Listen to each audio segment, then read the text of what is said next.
The Cook. A historical fiction of love, identity and fate by S.J. Jeppsson. Chapter 6. Beneath the Grand Staircase.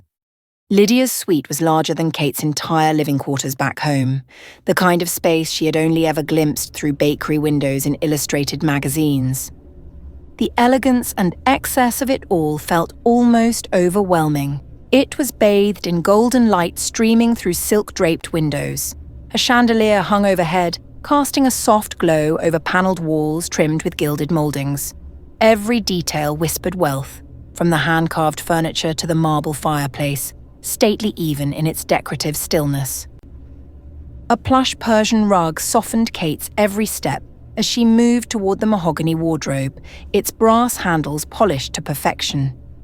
Next to it stood a vanity table, cluttered with delicate perfume bottles, silver hairbrushes, and a crystal jewellery case.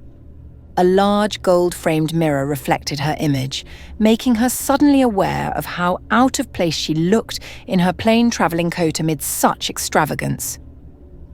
Kate exhaled softly, then shrugged off her coat, draping it over the chaise before turning toward the task at hand.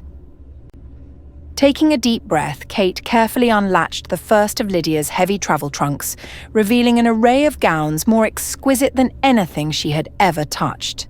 She lifted a champagne satin evening dress, its intricate embroidery catching the light, the fine fabric flowing like water between her fingers.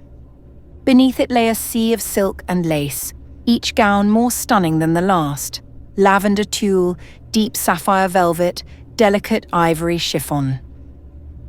The scents of lavender sachets and expensive Parisian perfume clung to every piece, a stark contrast to the warm, flower-dusted scents of home. Next came kid-skin gloves, pearl-encrusted hair combs, and delicately stitched petticoats, each detail a reminder of Lydia's privileged world, so vastly different from her own. The dressing area, just off the master bedroom, was furnished with a floor-length mirror framed in gold, a polished wooden armoire, and a plush ottoman where Lydia could sit as maids laced her corset and fastened her shoes. Kate hesitated as she ran her fingers over a delicate lace corset, realizing that every part of Lydia's life required assistance. Dressing, bathing, dining, even stepping into a carriage. She swallowed hard. She wasn't just unpacking dresses, she was unpacking an identity. Beyond the sitting room, the adjoining door led to the master bedroom, where a luxurious four-poster bed with silk coverlets and embroidered pillows dominated the space. A canopy of sheer lace draped elegantly over the carved wooden frame, making it resemble something out of a fairy tale. Beside the bed stood a nightstand with a delicate porcelain lamp, casting a soft glow across the intricately patterned wallpaper. On the opposite side, a writing desk with gold inlaid details sat beneath a porthole window where Lydia could sit and pen letters on fine stationery while sipping tea from china cups trimmed with gold. Kate ran her fingers over the smooth surface of the desk, imagining a life where letters were sent across continents, where silk gowns were an everyday luxury, and where people like her only existed in the background, silent, unseen, and obedient. She wasn't sure how long she stood there, lost in thought, when a knock at the door jolted her back to reality. It was Lydia.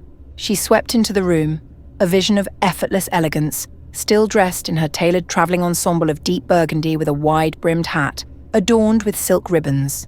She glanced at Kate, then at the half-unpacked wardrobe, a knowing smirk playing on her lips. "Overwhelming, isn't it?" Lydia murmured, glancing at the sea of silk and gold. She shrugged off her coat, draping it over the arm of a finely embroidered chair in the corner. "You should try wearing it sometime." Kate chuckled and nodded. With steady hands, she continued unpacking Lydia's wardrobe. She hoped to change her own life, but for now, she was just a maid in a grand first-class suite, surrounded by silk and gold, but still somehow feeling like she didn't belong. A voice at the doorway startled her. "Well, you certainly took your time, didn't you?" Kate turned to find a young female crew member leaning against the doorframe, arms folded, watching her with mild amusement and curiosity. "You must be the new one," the woman continued, pushing off the frame. "Come along then. You don't belong up here." Her accent was clipped and practical, her tone carrying the sharp edge of someone used to working hard and not suffering fools. With one last glance at the world of wealth she had just been handling, Kate turned to Lydia, who offered a small, wistful smile. "See you soon," Lydia said encouragingly. Kate smiled back, hopeful, then turned and followed the woman out. Kate hadn't realized how quickly comfort could be replaced with solitude. Each step down the stairs felt like stepping out of a dream and back into the skin she had always worn. They descended a series of staircases, each step taking Kate farther from the grand salons, the glittering chandeliers, and the plush carpets. The richly panelled walls gave way to simpler corridors, the soft murmur of polite conversation replaced by the rhythmic clang of luggage carts and the distant hum of the ship's engines. By the time they reached sea deck, the air had changed, crisper, tinged with a faint trace of sea brine filtering in through the small portholes. Her guide, Agnes, stopped before a narrow door, set apart from the bustling common areas of second-class accommodations. She twisted the handle and pushed it open, revealing a small but private cabin. It was nothing like the gilded world above, but it was hers. A single bed, neatly made with crisp white linens, stood tucked into the corner. A modest wardrobe stood against the far wall, next to a small writing desk and a round porthole that looked out onto the endless expanse of the sea. A wash basin, gleaming clean, sat beneath a mirror that reflected the soft glow of the electric light overhead. Kate exhaled, relieved. Private space was more than she had expected. "It's no first-class suite," Agnes mused, watching Kate's reaction with a knowing smirk. "But it's better than a bunk room with the rest of us." She leaned against the doorframe. "You'll be staying here while you're assisting Miss Weatherby. They've also arranged for you to work some shifts in the first-class dining salon, just enough to gain experience for whatever life you're planning after this." Kate turned, eyes widening slightly. She would need to send a thank you letter to Mr. Ashford for his assistance in making these arrangements for her. Agnes chuckled at her expression and gestured toward the uniform laid carefully out on the bed. "You'll want to change into this before heading to the salon," she instructed. "It's your uniform." Kate carefully picked up the black dress, running her fingers over the stiff fabric. It was a stark contrast to the soft silk and lace she had just been unpacking upstairs. The uniform was simple and unadorned, designed more for function than beauty. A long-sleeved black dress, fitted at the waist but without any decorative trim, ensuring a professional and uniform appearance. A high, buttoned-up collar, restricting movement and reinforcing the modesty required of female staff.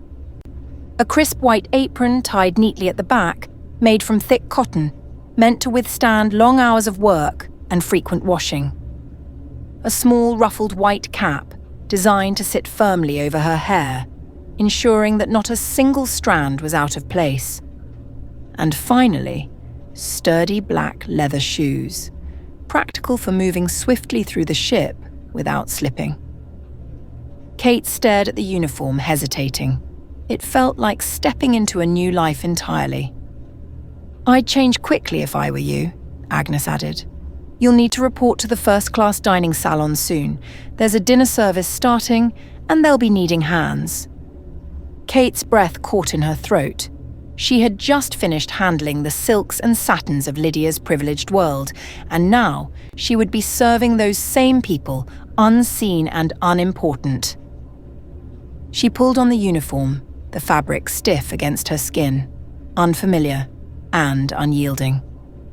As she tied the apron strings tight around her waist, she felt something settle in her chest. A blend of resolve and resignation.